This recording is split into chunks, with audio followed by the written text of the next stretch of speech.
additional crime scene photos come after Kohberger pled guilty just 2 months ago to the quadruple homicides known as the Idaho Four. Criminal justice books were also found in Kohberger's residence, and that doesn't come as much of a surprise since we know he was working on getting his PhD in criminology. But what is stunning here is a book on sexual victimization of women on college campuses. We still don't know his motives for killing Kaylee Gonzalez, Maddie Mogan, Xana Kernodle, and Ethan Chapin. But the more photos are released of his personal quarters, it does raise suspicion of why he targeted the young women specifically in their college house. Joining me now, NewsNation's Brian Entin on the development, who, as you know, has been following this so closely. All right, Brian, what stood out to you in the photos? I mean, when I first opened the file, it's close to 700 pictures. It was a lot to get through. Yeah, I think it's 699 photos. What stood out to me the most were the photos inside his apartment, which is in Pullman, Washington, where he was going to Washington State University to get his PhD in criminology. And if we kind of cycle through some of the photos here, we've never seen inside the apartment up until now. You can see it's very barren, kind of depressing looking. This is the living room. You can see he's got like a TV stand. What's interesting is on the TV stand, though, are these greeting cards that are apparently from family members. You know, it was his birthday, and these greeting cards came after the murders, which is sort of strange to think about. Here, someone refers to him as Brian, and then this seems to be a card from his mom that says, "A son never leaves your home, leaves your home, but you never leaves your heart." So there were greeting cards there. This is also the kitchen. Everything was very, very clean for the most part. The bathroom, remember the just creepy selfie that he took Laura after the murders. There were some hairs they found in the apartment that I had heard about, which this backs up. They have evidence markers showing the hairs. This is the bedroom here. Laura, again, just very barren. He has a computer there, and there's actually another hair that they found. I think it was on his bedspread. There it is right there. You can see another evidence marker. These hairs never ended up actually connecting back to the murders. You'll remember they found very little in his apartment in terms of anything that connected back to the murders. This is his office at Washington State University in the basement of the Criminal Justice Building. I'd never seen inside before. There's just a desk.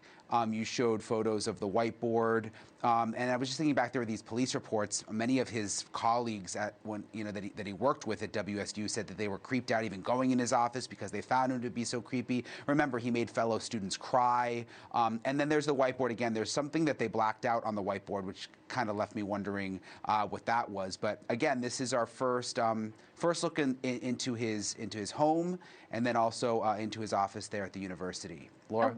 Why do we think that they released those photos now? I mean, obviously it's been coming down kind of in this trickle effect, but there were a lot of these photos, and they just kind of popped up on the Idaho Police website without warning, so to speak.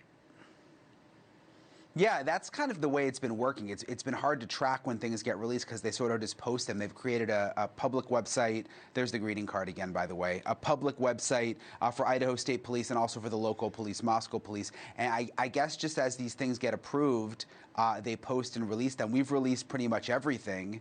So yeah, it's just sort of been trickling out. And you mentioned, I mean, this time it was 699 photos. Yeah, and the other thing that stood out to me too, Brian, looking around all of the rooms, every single room, there's not one picture. There's not one knickknack. I mean, it is so barren. It looks like either he just moved in or he was just about to move out, but apparently it was neither. But when we take a look at these, one of the other things that I wanted to ask you about when I was going through the photos, I don't know if we have it to show, but it sounded like so there were these pictures of these rocks, like a rock path that might have been going maybe to his apartment that had little blood droplets. We don't have the photos to show, but it sounds like they found out that it wasn't connected. Yeah, that's right. There were some photos from like a walking path, some stone steps where there looked like a spot of blood. That was apparently not connected. It was just something that they looked into as part of the investigation. There's a black glove, by the way, that they found in his closet. Also didn't seem to be connected. Some closet pictures here. One other thing that I was just going through is they also took pictures of all of his research papers, Laura, which is really disturbing. I mean, he did in-depth research papers about getting into the mind of criminals, about the death penalty, about small town policing, things that now we know, that he admitted to these murders, and just I think back to seeing him in court, and you forget just how well he understood the whole legal process. I mean, in a sense, he really was an expert. I mean, he wrote these very, very detailed research papers on even the court process, on different plea deals. So he really knew what was going on. Thank you for watching. Subscribe below and download our NewsNation app right now on your phone, and you will get fact-based, unbiased news for all Americans.